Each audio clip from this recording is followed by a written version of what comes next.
De inrichting van onze wegen en onze steden is jarenlang gebaseerd geweest op de auto als maatgevend voertuig. Maar dat is aan het veranderen.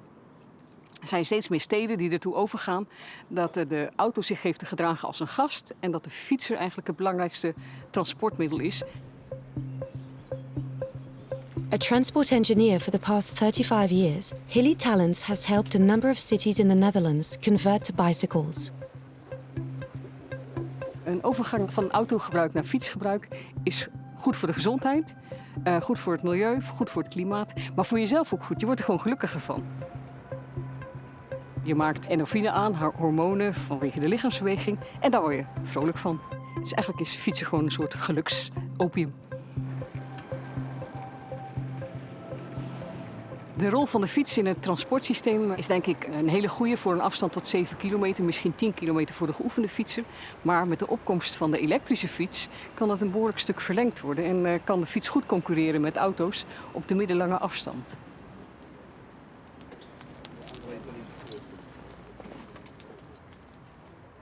Wat je hier kunt zien is eigenlijk de oude wereld en de nieuwe wereld. Daar is een autosnelweg, een hoofdverbinding tussen Arnhem en Nijmegen, twee hele grote steden. Behoorlijk druk, congestie in de spitsuren, filevorming. De beleidmakers van deze regio hebben toen bedacht dat ze geen snelweg bij gingen bouwen, maar een snelweg voor fietsen bij gingen maken om de automobilisten te verleiden op de fiets te gaan. Dat is een lengte van ongeveer 15 kilometer als je van het centrum van Nijmegen naar het centrum van Arnhem gaat. Maar hij is ook niet bedoeld om een hele afstand te rijden, natuurlijk mag dat. Het is ook bedoeld om vanaf de omliggende dorpen snel naar een van twee steden te gaan. Maar met de opkomst van de elektrische fiets blijkt ook dat de hele afstand heel goed een fietsafstand is. Want binnen een half uur ben je eigenlijk ter plekke.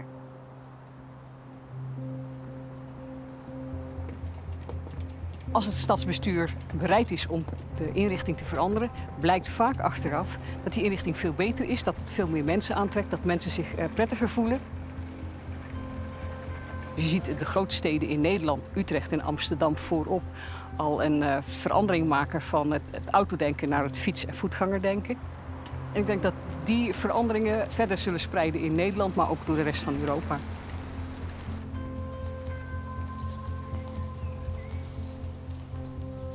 Cycling paths are changing our urban layouts. Some regions have invested heavily in their development, and all the more so since the pandemic dramatically increased the number of cyclists. Here we can see the growth of cycling paths in several European cities in the past few years.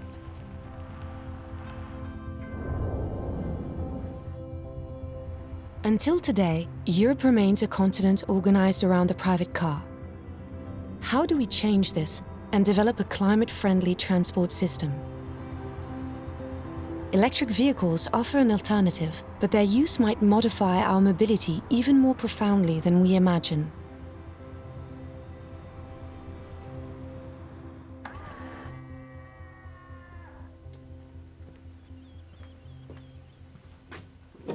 So we're on the cusp of the fastest, deepest, most consequential transformation of transport in 100 plus years. I mean, this is every bit as transformative as when the car replaced the horse. It'll transform global geopolitics. It'll impact climate change. I mean, the consequences of this disruption are just profound.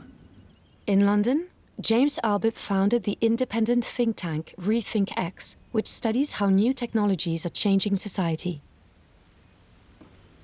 We think by 2030 or so, if that disruption played out, we're going to see self-driving vehicles come to the market. And that changes everything, because self-driving vehicles allow us to unlock the real benefit of electric vehicles, and that's their long lifetime.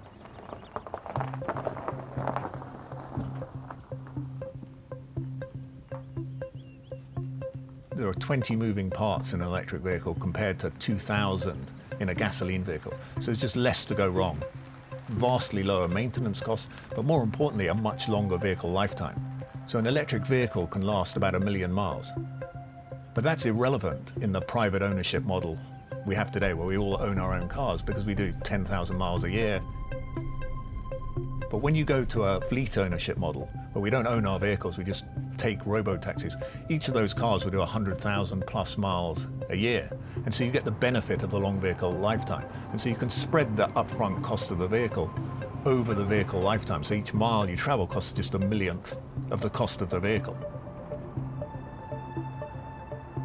And that has huge benefits for society as a whole. People are excluded from transportation now who can't afford a car, can't access jobs that are further away, can't partake in the economy.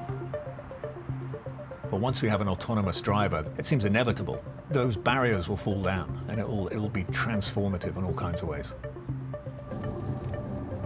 We're going to see a very, very different world emerge, through the 2030s as we realize the benefits of this new system.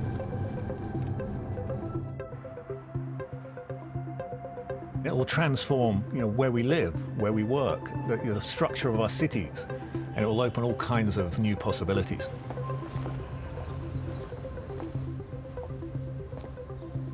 On a personal level, I'm most excited about not having to drive again. I think, but that's just because I don't like driving. But I think most excitingly is just the fact that anyone, anywhere will be able to access transport.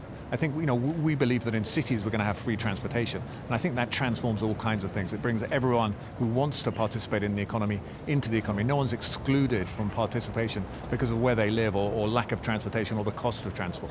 And I think that's profoundly different to what we see today. And we might even, in the future, have a right to transportation, as part of a universal basic income or some other form of social contract that we develop. Driverless taxis have already been tested in some American cities. It remains to be seen if and when this technology will truly catch on, and whether these developments will also benefit people living outside of big city centers.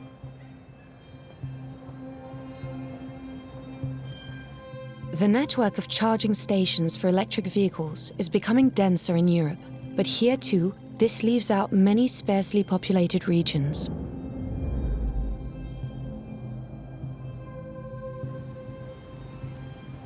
I think we have the potential to solve some of our most complex and pressing problems, from inequality to climate change, enabled by technology across all kinds of sectors.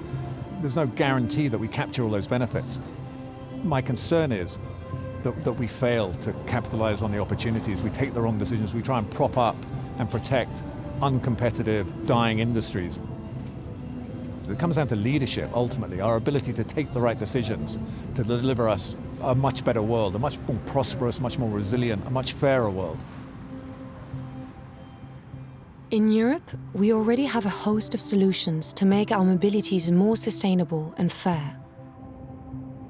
The technologies exist, but the speed with which we adopt these changes will depend above all on our willingness to change our habits.